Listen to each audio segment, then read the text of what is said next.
Este vídeo é um oferecimento da Amazon, onde você encontrará todos os livros ambientados no universo das crônicas, bem como os mais incríveis produtos relacionados às crônicas, a Game of Thrones e a House of the Dragon, sempre com os melhores preços. Para conferir, basta clicar nos primeiros links na descrição abaixo. Comprando através deles, você estará me ajudando a produzir diariamente e tornando o MGF cada vez mais forte.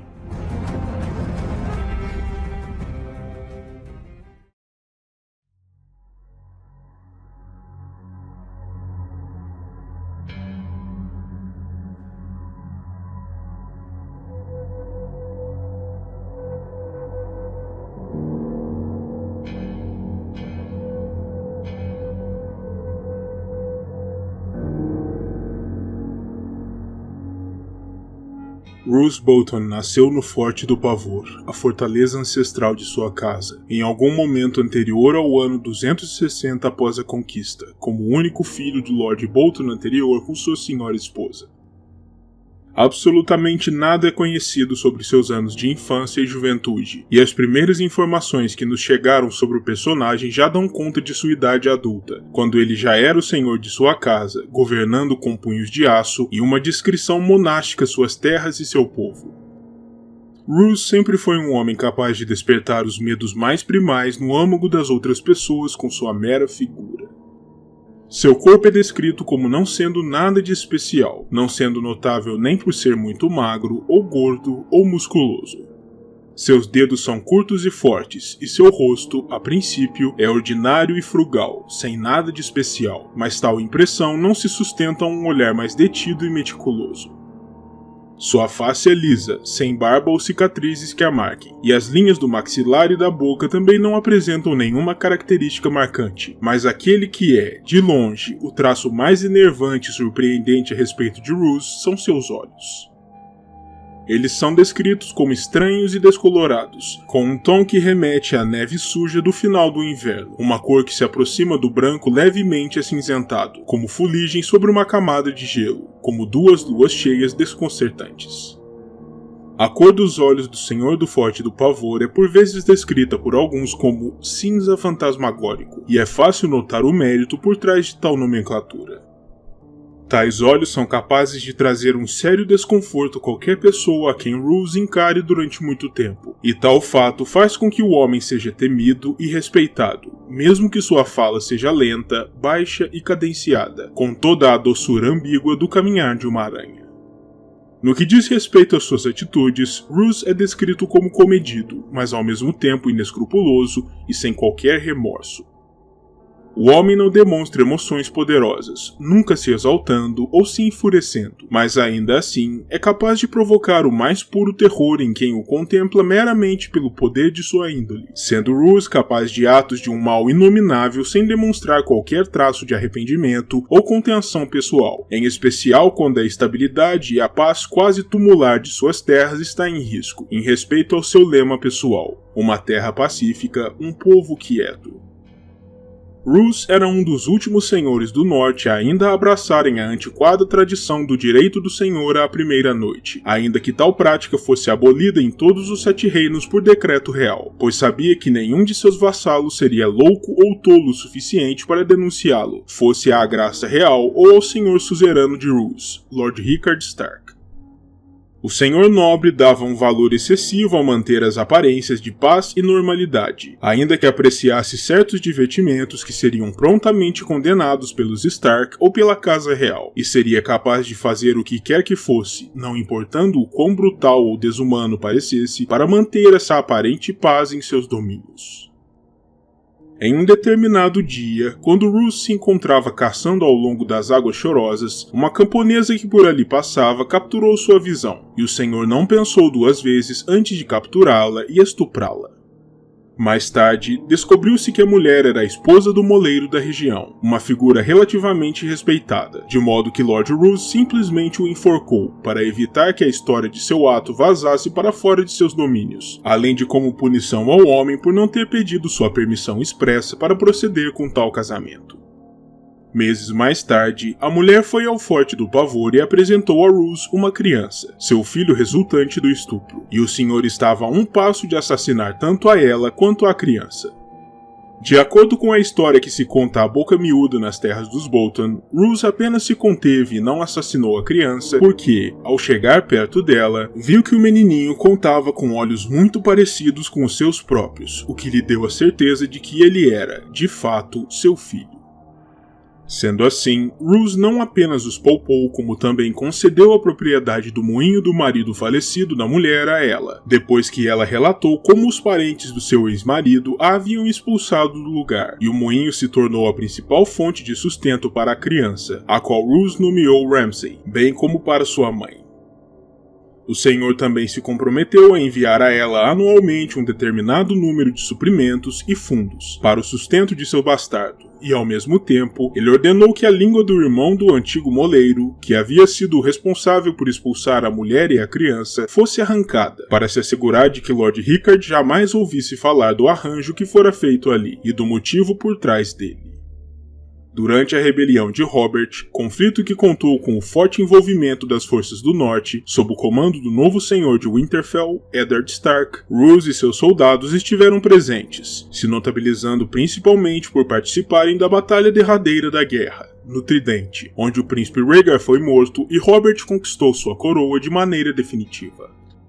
Quando Sir Barristan Selmy, cavaleiro branco da guarda real de Aerys Targaryen, foi trazido à presença de Robert, seriamente ferido, para que seu destino fosse definido, Lord Roose o aconselhou a matá-lo naquele mesmo momento, por ter sido o homem um dos mais importantes combatentes lealistas durante toda a guerra, mas Robert ignorou o conselho de Roose e não apenas poupou a vida de Sir Barristan, como enviou seus próprios mestres para cuidar do homem, afirmando que não executariam um inimigo valoroso por ter se mostrado destemido em batalha. Anos mais tarde, quando Westeros já se encontrava firmemente sob o comando da nova dinastia Baratheon, Lord Roose participou também da supressão à rebelião Greyjoy, em 289, embora suas forças não tenham se destacado nesse conflito, e ele tenha apenas cumprido as ordens de seu senhor suzerano de partir para a guerra em apoio ao velho amigo Robert. Em paralelo a todos esses acontecimentos, depois da morte de sua primeira esposa, Roose tomou Lady Bethany Ryswell como sua substituta. Juntos, eles conceberam ao menos um filho que sobreviveu aos anos da infância, antes mesmo do estupro à esposa do moleiro, e a essa criança foi dado o nome Domeric, tornando-se assim o único filho e herdeiro legítimo de Roose, com todos os outros irmãos que morreram ainda durante a infância, tendo sido sepultados em vala sob o Forte do Pavor.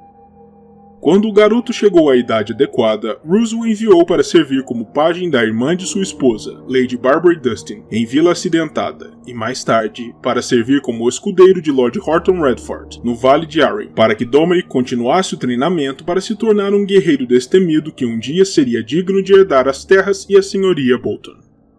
Durante essa época, Roose contava com um servidor em seu castelo que atendia pelo nome de Fedor. O homem era descrito por Roose como sendo a criatura mais limpa que já conhecera, e ainda assim emanava um cheiro tão revoltante e pavoroso que ninguém aguentava permanecer durante muito tempo em sua presença. Roose dizia que tal odor lhe fora imposto pelos deuses para marcá-lo como uma criatura corrompida e maligna, e certa vez, em um esforço meio louco para se ver livre de tal cheiro, Fedor chegou mesmo a roubar na surdina um dos perfumes da Senhora do Forte, para tentar mascarar seu terrível odor. Lord Roose tomou conhecimento do fato e ordenou que Fedor fosse açoitado como punição pelo roubo. Quando a mulher do moleiro retornou ao Forte do Pavor para demandar de Roose que enviasse a ela um servo que lhe ajudasse com a criação de seu bastardo, que vinha se tornando cada vez mais e mais selvagem e perigoso, Roose lhe enviou Fedor, em um ato que pretendia ser quase cômico, mas o tiro acabou por sair pela culatra, pois desde então, o jovem bastardo em crescimento e o serviçal se tornaram absolutamente inseparáveis, embora Roose viesse a ponderar em retrospectiva mais tarde que não saberia dizer exatamente se fora Ramsay quem corrompera Fedor, ou fora Fedor quem corrompera Ramsay. O senhor eventualmente veio a se tornar viúvo pela segunda vez quando Lady Bethany faleceu, vitimada por uma febre. No ano 297, seu herdeiro Domeric veio a falecer em circunstâncias misteriosas, depois de visitar seu meio-irmão bastardo Ramsay e de insistir, contra o conselho do pai, em trazê-lo para perto de seu convívio no Forte do Pavor. A explicação de Mestre Uthor foi um mal súbito dos intestinos, mas Roose sabia bem qual era a verdade. Ele conhecia a índole maligna de Ramsay e sabia que o bastardo havia se aproveitado da confiança que Domeric aparentemente sentia por ele para envenená-lo e para assumir seu lugar como o novo herdeiro da casa Bolton, na falta de outros filhos legítimos para o senhor. E, de fato, seu plano acabou por dar certo, pois ele veio a ser apontado por Roose como o novo herdeiro do Forte do Pavor, embora o senhor nunca tenha se esquecido da forma como Ramsay matara seu herdeiro legítimo e nunca tenha vindo a confiar no bastardo desde então. Quando o novo senhor em exercício do norte, Robb Stark, convocou seus vassalos a Winterfell para organizar um exército e partir para o sul em auxílio a seu pai, Lord Eddard, que se encontrava como cativo da coroa, Lord Roose conduziu seu exército até lá, para responder a tal chamado. O jovem Stark também objetava ajudar seu avô, Lord Hoster Tully, que via suas terras sob séria ameaça de forças vindas do ocidente, com os Lannister sendo a principal força antagonista aos exércitos do norte e das terras fluviais nos conflitos que se aproximavam. Uma vez em Winterfell, Lord Roose demandou bruscamente do rapaz o comando das forças do norte, por ser um dos guerreiros mais experientes ali presentes, e apesar de sua voz suave e modos frios, Robb se sentiu profundamente enervado e até algo intimidado pelo senhor do Forte do Pavor. Quando as forças nortenhas atingiram Fosso Caelan, a fortaleza que marcava o limite sul dos domínios Stark, Robb resolveu dividir suas forças em 2 exércitos, um dos quais liderado por ele próprio, que faria o enfrentamento dos algozes dos nortenhos, e outro que serviria como uma isca para distrair os Lannister. Um de seus vassalos mais ruidosos, Lord Grande John Number, demandou que o comando da segunda força lhe fosse conferido, mas Robb se decidiu por colocar Roose no comando, vendo-o como um líder mais cauteloso e comedido, que se sairia melhor em tal tarefa mais furtiva. Mais adiante, quando as forças do norte atingiram as Gêmeas, foi Roose o responsável por advertir o jovem Stark contra Lord Walder, que nunca fora um homem digno de confiança nem mesmo para seu próprio senhor suzerano. Depois que Robb aceitou noivar uma das filhas do Frey em troca da permissão do velho para atravessar sua ponte, as forças nortenhas foram enfim divididas, e tal como havia sido decidido anteriormente, Robb conferiu a Lord Roose o comando da força de distração, que foi fortalecida por um destacamento de soldados de infantaria e alguns cavaleiros da hoste de Lord Walder. A força comandada por Roose partiu então em direção ao sul, marchando rente à margem oriental do Tridente, com o objetivo de distrair e ludibriar a força comandada pelo Senhor Ocidental, Lord Tywin Lannister. Roose tentou se ocultar pelas sombras da noite e lançar um ataque furtivo na alvorada, mas veio a ser derrotado pelas forças Lannister na Batalha do Ramo Verde do Tridente, embora tenha conseguido escapar, recuando com o remanescente de suas forças em boa ordem, se reagrupando na estrada que o conduziria a Fosso Caelan. Depois que conseguiu colocar suas forças em ordem em definitivo, Roose retornou às Gêmeas, e ali arranjou o próprio casamento a uma das netas de Lord Walder. Como o velho lhe havia prometido um dote em prata equivalente ao peso da mulher que ele escolhesse tomar como sua nova esposa, Roose escolheu Walda Gorda Frey, a mais pesada das descendentes de Lord Walder, de modo que a quantia que recebeu como dote fosse a maior possível. Mais tarde, Roose marchou novamente, dessa vez em direção ao Val Rubi do Tridente, o mesmo local onde os Targaryen haviam sido derrotados em definitivo tantos anos antes, e tomou o controle sobre ele. Depois, ele foi ordenado por Sir Edmure Tully, um dos comandantes das forças dos rios, a unir suas forças às de Sir Helman Tallhart, em um esforço para retomar o controle sobre a fortaleza de Harrenhal, que havia sido recentemente abandonada por Lord Tywin. Lord Roose, sempre engenhoso e calculista, desejava conquistar o controle do castelo sem sacrificar suas forças, e por isso ele fez um acordo sorrateiro com Vargo Holt, o líder da companhia mercenária dos Bravos Companheiros, no qual os mercenários, que até aquele momento se encontravam a serviço Lannister, fingiam capturar um grupo de prisioneiros nortenhos, ganhando então o acesso ao castelo. Uma vez lá dentro, tal grupo de guerreiros juntamente com os mercenários deveria derrotar rapidamente a pequena guarnição Lannister liderada por Sir Emery Lord, para então retomar o controle de Harrenhal e abrir os portões à aproximação das forças de Roose. De fato, o plano do senhor se mostrou um sucesso, e pouco tempo depois, ele e o restante de seus homens adentraram Harrenhal sem derramar mais nenhum sangue, e tomaram o controle do complexo. Durante seu período como senhor em Harrenhal, Roose tomou uma jovem que havia auxiliado em seu plano de tomada do complexo, de nome Nan, como sua copeira pessoal, sem o conhecimento de que se tratava, na realidade, de uma área Stark sob disfarce.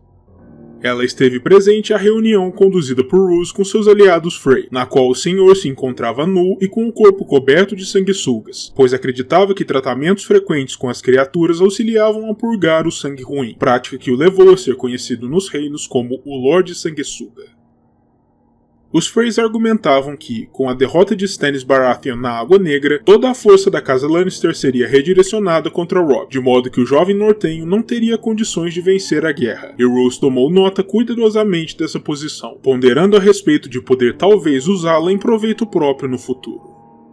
O Senhor ordenou a Sir Helman que queimasse a fortaleza de Derry e que então se juntasse a Robert Glover num ataque a Valdocaso, e então decidiu partir para caçar um grupo de lobos que vinham atormentando as redondezas de Harrenhal, para se ver livre dos animais.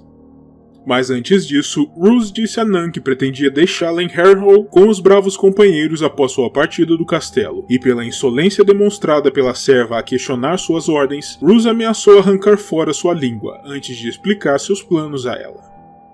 Mais tarde, os bravos companheiros partiram para fora do castelo, e retornaram então com um presente surpreendente e ambíguo. Sir Jaime Lannister, o filho mais velho de Lord Tywin, com sua mão da espada cortada por ordem de Holt. Roose foi rápido em apontar a Jaime quando o recebeu para um jantar que o mercenário havia agido de maneira independente, e que não fizera aquilo seguindo nenhuma ordem sua. Ele lhe disse que o objetivo de Holt era tanto o de demonstrar seu caráter destemido, quanto de cair nas boas graças de Rickard Karstark, que se encontrava furioso com Jaime por este ter assassinado 2 de seus filhos no Bosque dos Murmúrios, além de provocar uma rusga entre Roose e Lord Tywin, mas que aquilo não funcionaria.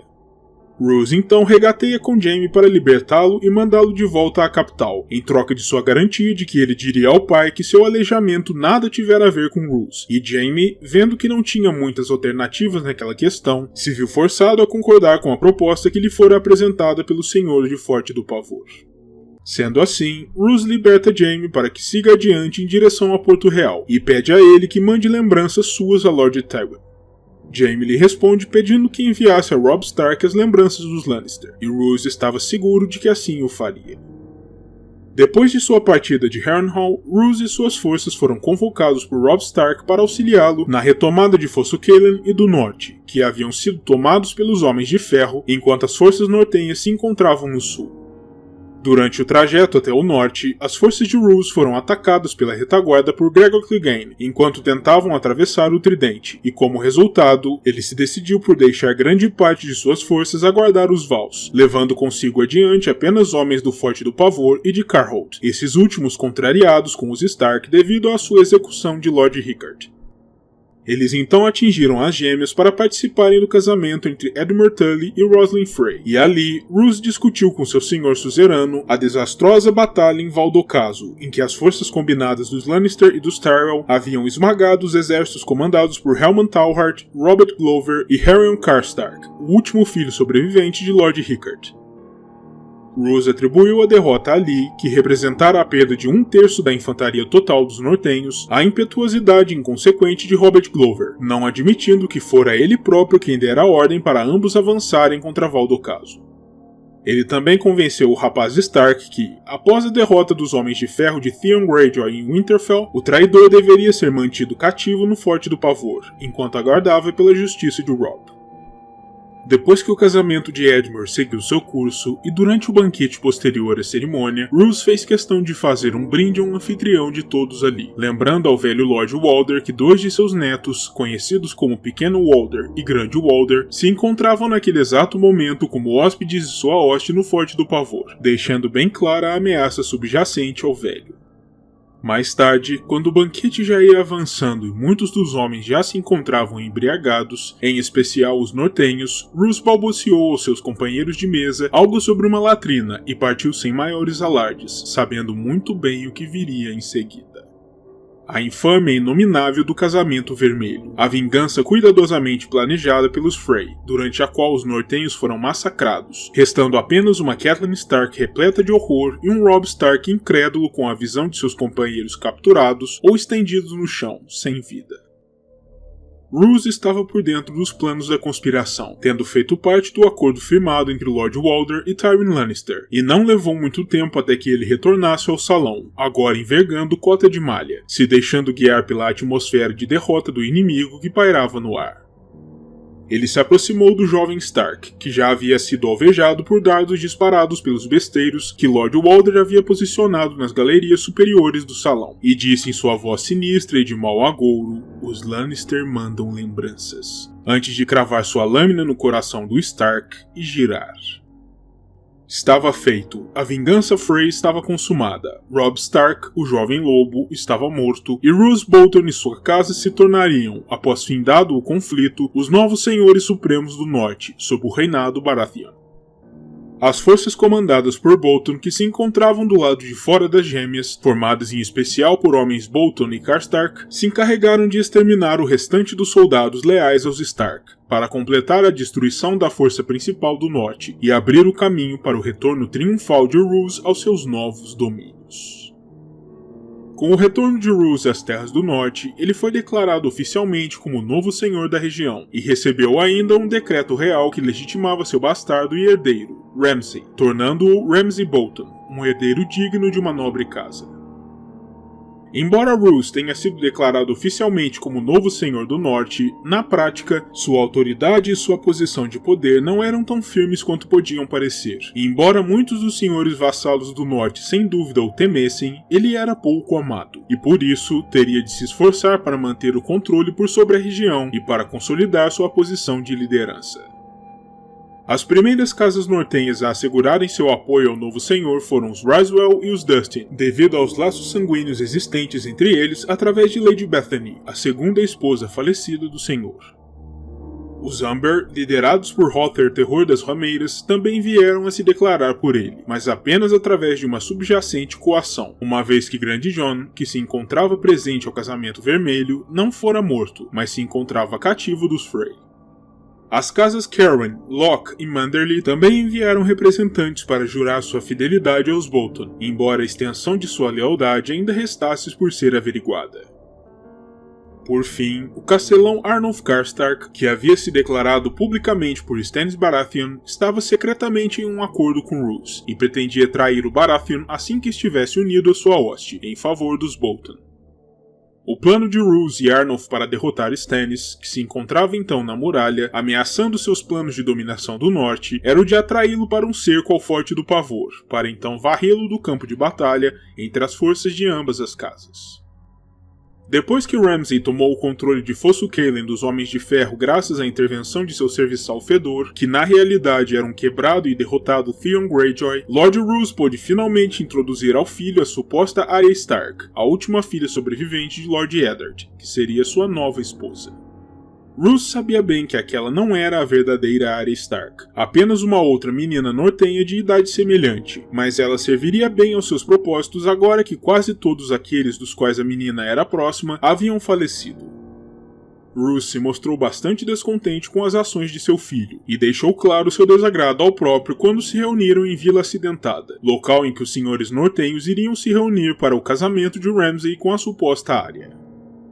Ele disse ao filho que, embora não condenasse seus divertimentos, ele exigia que Ramsay os mantivesse na encolha, para que os Bolton pudessem manter ao menos as aparências, sendo mais facilmente palatáveis aos seus novos subordinados assim.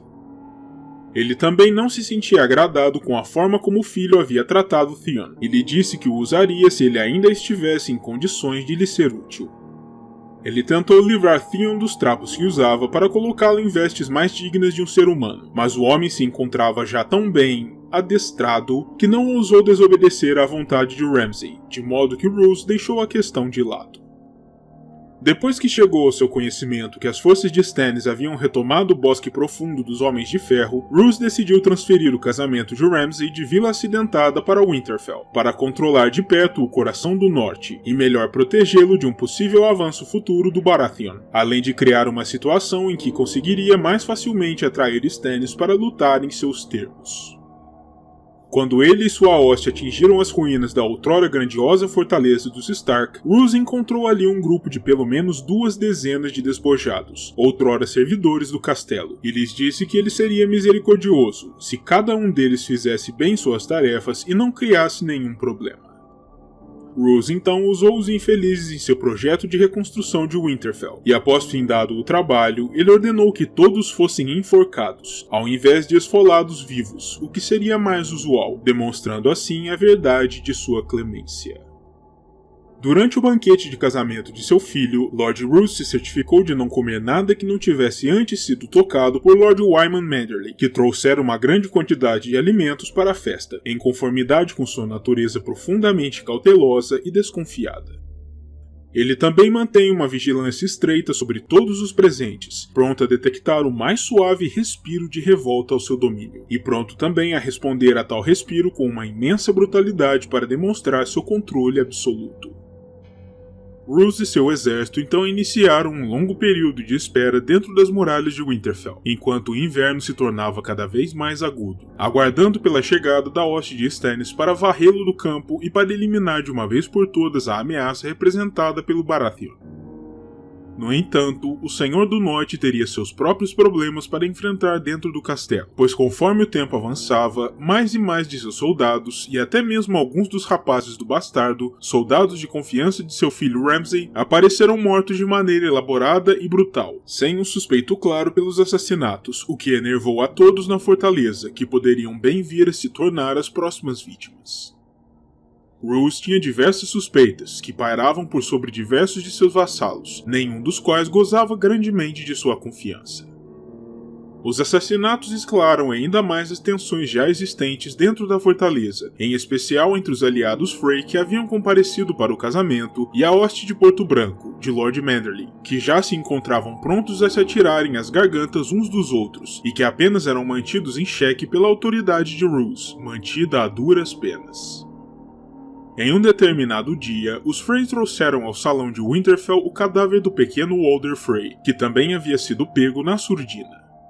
Os Freys acusaram Lord Manderly pelo feito, e o gordo senhor insultou a memória do rapaz e a honra da casa, que acabou por provocar uma pequena batalha entre seus cavaleiros e os homens Frey, antes que Roose, em um dos poucos momentos em que já havia levado sua voz, colocasse um fim à luta, jurando esfolar qualquer um que não se submetesse às suas ordens. A rápida briga deixou diversos homens de ambos os lados mortos ou moribundos, e Roose decidiu que sua fortaleza se encontrava muito próxima da ebulição total, e que caso aqueles homens fossem mantidos presos juntos por muito mais tempo, todos os seus aliados acabariam por se atirar às gargantas uns dos outros novamente. Sendo assim, e ao saber que as tropas de Stannis se encontravam a apenas 3 dias de marcha da fortaleza, Roose tomou a decisão de ordenar que tanto os homens de Porto Branco quanto os homens Frey se colocassem em posição do lado de fora de Winterfell para canalizar sua violência em direção ao inimigo que se aproximava, ao invés de usarem-na toda entre si.